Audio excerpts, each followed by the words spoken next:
Duh. Kemempengan kowe, Gong. Ora ngerti sing maju buta, cokot gulumu.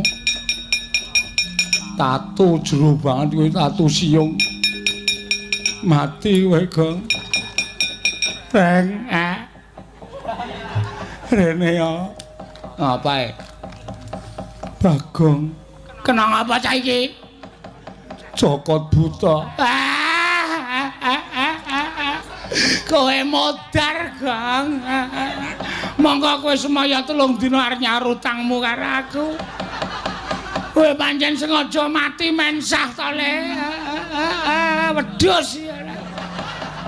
Modar kok ninggal tanggung jawab kowe. Ya wis aja dunek-unekke, Reng.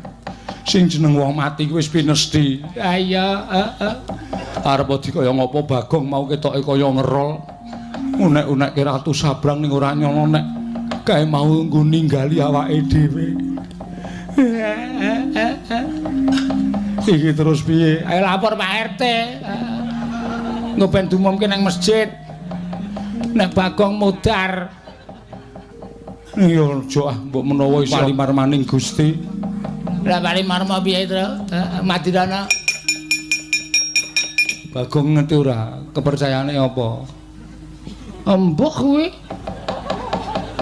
Agama ya minggon KTP kok. Nek ngono dinutke karo agamane awake dhewe. Nek kepercayaanmu piye, Tru? Nek kepercayaanku ki nek wong mati ora mengkurep.